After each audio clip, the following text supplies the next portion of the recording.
Alrighty, folks, this is my third time trying to record this. So hopefully this time we have a successful upload. I apologize for the delay. We are looking at the last part of this section 9.3, which is multiplying binomials. We are going to use a method called FOIL, and that is an acronym to multiply binomials. This is going to be get us the same answer as using the distributive property to multiply binomials, but a little bit more streamlined. And so the example we're going to use is from the book, 3x minus 5 times 2x plus 7. And we're going to use that method FOIL, meaning first inside, outside, last. And we'll talk through each of those and what that means for us. Okay, so the first is the first term in each binomial. So first, we multiply 3x times 2x, the first terms. And then we're going to add those are in the wrong order. This is how we spell outside, or FOIL, outside, inside. Just so you know, it doesn't actually make a difference which one comes first, but our FOIL, the letters do go OI, so my apologies. Outside is the outermost terms in this product. So we have 3x and 7. Now the insides, the innermost terms in this product, we have this minus 5. But all of these are added together. So this is a good example of what we do when we have subtraction. It's the same as we always do when we have subtraction. We can always rewrite it as adding the opposite. And so our inside terms are negative 5 and 2x, the innermost terms. And then the last terms, again, negative 5 and 7, are the last terms in each binomial. So that's our first step, is to use first, outside, inside, last to indicate what we multiply. Then we're going to simplify by multiplying each of these. 3x times 2x is 6x squared. 3x times 7 is 21x. Negative 5 times 2x is negative 10x. And negative 5 times 7 is negative 35.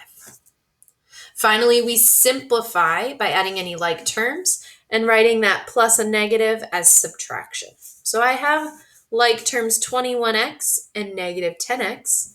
This simplifies to 6x squared plus 11x. Notice we have 21 and negative 10, and then minus 35. Again, this will give us the same answer as if we had used the distributive property from the second set of notes. So it'd be a good chance to practice. You can do that by trying the quick check 2, parts B and D. Pause and try those. I'll put the answers up after you try them. Okay, our answers for those two. You should have paused to try.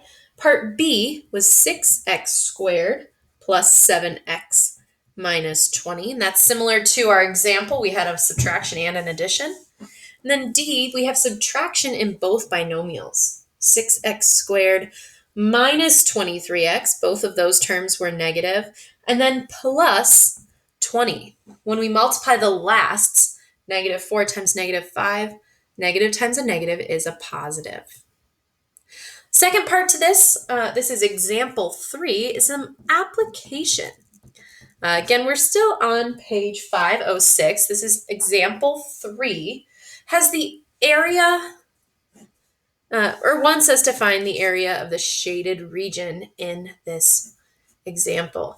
Now, a good way to think about this would be, let's say this larger rectangle that is 2x plus 5 in width and 3x plus 1 in length is the size of your lot of your house. So this might be one way we're applying this is all of the area that your yard takes up. 3x plus 1 and 2x plus 5. And then the smaller rectangle would be your house. And this was x plus 2 by x. This would be like the area of your house. This is a small house on a bigger plot of land. And the shaded region, all of that section out here, might be how much yard you have. Backyard, front yard, side yard. If you wanted to find the area of yard that you have, then you could use this shaded region. And we would take the larger area minus the smaller area. So I'm just going to write that up here so we remember that's our goal, is to take the area of the larger rectangle minus the area of the smaller to find that shaded region. There's other ways we can find it, but that's going to be our simplest. So we need two things. We need the area of the larger, we need the area of the smaller rectangle, and then we need to subtract them. So let's do that in each step. Step 1 is to focus on the larger. And here we have two binomials to represent the side lengths. And the area of a rectangle, we know, is width times length. That multiplication is exactly what we've been practicing in this lesson. So 2x plus 5 times 3x plus 1 should give us the area of the larger rectangle.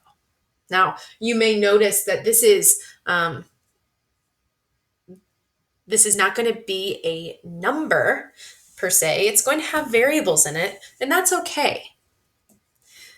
FOIL says we're going to do first, outside, inside, last. So I'm going to take firsts, the first term of each, 2x times 3x, plus the outsides, the outermost terms of our product, so 2x and 1, plus the insides, the innermost terms, 5 and 3x, and finally the last terms in each binomial, 5 and 1. And just like before, I simplify by multiplying. This is 6x squared plus 2x times 1 is just 2x. 5 times 3x is 15x, and 5 times 1 is simply 5. And again, I look for like terms. 6x squared plus 17x plus 5. Step 2 is to find the area of the smaller rectangle. And if you notice, in this case, I have x and x plus 2. It's not quite as complicated because there's only one binomial and one monomial, one term. So I can simply distribute. This is just like we've done in the past. X times x plus x times 2, and I can simplify. X squared plus 2x. Larger and smaller. And step 3 is to subtract. Whoa.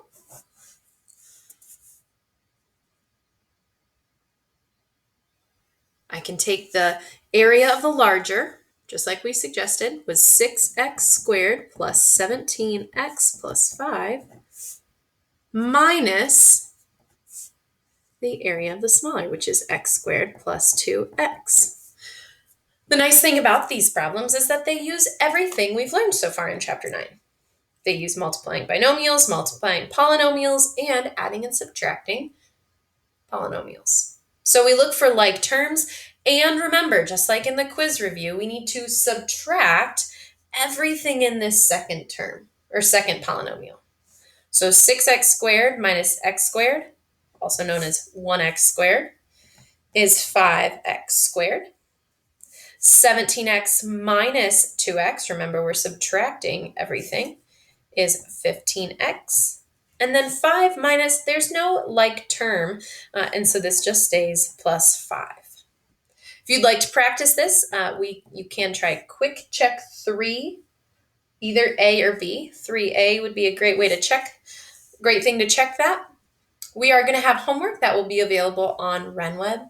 And please let me know if you have any questions. I'll be available on office hours this week, and I'll see you today. Thanks, guys.